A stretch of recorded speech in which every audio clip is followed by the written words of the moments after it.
Artifacts and anomalies have underwent a tremendous journey since Shadow of Chernobyl in 2007. It is no longer just walking around after an emission through the rain in hopes of finding them on the ground, though this does make for a wonderful contrast. Detectors act both as a Geiger counter and anomaly detector while in passive mode. However, one will need to draw out the actual detector to find artifacts in the middle of most anomaly fields. The accuracy, range, detectable artifact database, and ease of use of a detector depends on its model. The more advanced the detector is, the better it works in the field, but also, the less common and more expensive it is.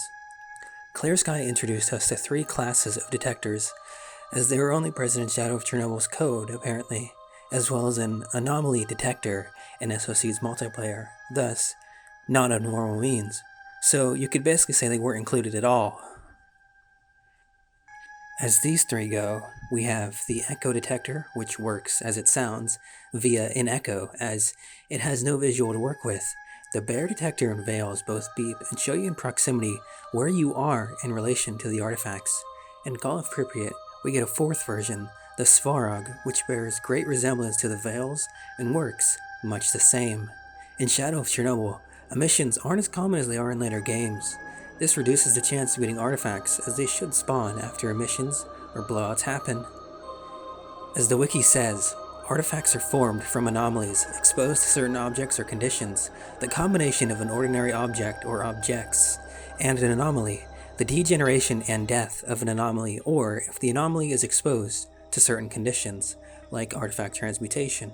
An example is the crystal, where it is a combination of metallic substances and the burner anomaly. Emissions are known to be the catalyst in an actual creation of an artifact, although scientists in the zone are still unable to explain how this happens.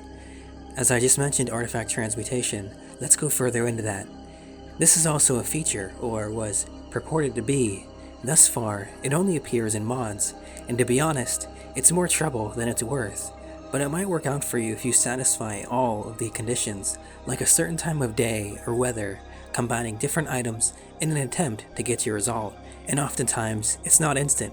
You have to come back hours later. Yeah, it wasn't really one of my favorite things, but to each their own. Most artifacts also might have some side effects. For example, the Moonlight artifact will increase one's endurance at the cost of one's resistance to electric anomalies. However, there are a handful of artifacts with no negative effects, which are both rare and expensive. In the later two games, radiation is the only downside, meaning anti-rad drugs, radiation-absorbing artifacts, or even vodka is sufficient to outweigh this shortcoming, which is indeed interesting. Certain artifacts also had their characteristics changed between the games, such as Moonlight, again, which went from being stamina improving to instead providing extra protection against psionic effects, or the Gravi. Instead of lessening rupture damage, it increases overall weight carried. It's possible that the changes between the two games is a result of a type of de-evolution in the artifacts, or change in the composition in the artifacts after a period of time, or the anomalies themselves change over time, and they now create different results. Some artifacts have gone extinct entirely, or simply collected to the point no more appear in the zone, such as the Slime, Mica, or Crystal Thorn. In Clear Sky, artifacts are very rare and almost exclusively found in the middle of anomaly clusters. This would imply how that, before the second great emission, the artifacts were few and far between due to the majority of them already being found from the first emission.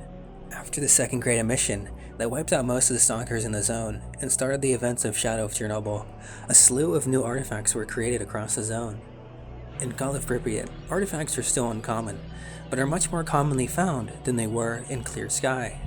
Also, most likely due to the time that has elapsed since the last great emission that created the majority of the artifacts, stalkers have already found most of the artifacts. Rarely, during Call-of-Pripyat, artifacts can be found outside of anomaly clusters simply rolling around, seemingly propelling themselves. Now, here's an entry from Stalker lore. The small piece of metal traveled through the air and landed on the ground with a silent thud. Immediately, the area was filled with a bright blue light. As small lighting bolts shot up into the air, a figure calmly watched the lights show and took a small device from his belt. After pressing some buttons, the device started to beep loudly. A grin formed on the man's face. An artifact was near. The person took some more iron bits from a small bag on his belt as he took a few steps back. He prepared quietly, as failure would result in painful death. A few seconds passed, and the stalker threw another piece of metal while starting to run. Swoosh! The lighting went off as the man sailed through the air, right over the glowing bolt. After landing, the man let out a small laugh and took out the beeping device. He started to slowly turn around, all the while listening for louder beeps. In one moment, he hit the jackpot. The device became louder. Every step forward, and the device went louder and louder, faster and faster, up to the moment when it turned into a non-stopping sound. At the moment, the man calmly extended his arm and grabbed for something. At first, there was nothing, but then, a large rock-like thing appeared that seemed to glow from the inside. Our stalker turned around, made the jump over the anomaly again, and began his way back to the bar, all the while thinking about the uses of the money he'll get from the barkeep.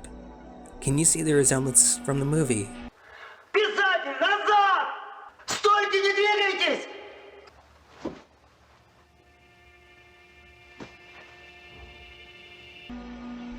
Both have bolts for a purpose. To sense danger, to carve a path forward. It sure doesn't feel like a coincidence. Both have bolts for a purpose. From what we've seen of STALKER 2, we have at least one new detector shown. How do you think it'll make a name for itself? Maybe we were better off with the 4 from the previous games. Or maybe we should have more variety like this one shown here. Or you could be of the audience that says, we shouldn't have detectors at all, like in Shadow of Chernobyl. This was their original vision, and so they shouldn't have strayed from it. There's a variety of conclusions one could take from this, nonetheless that you already have. With all the changes GSC has made, would you say they've improved, or maybe worsened? Was Clear Sky the beginning of the end, including detectors, or the beginning of a new renaissance? If you want my personal opinion, I feel like the Svarg and the Veils are a bit too similar for my liking, but I'm sure they each have their own uses.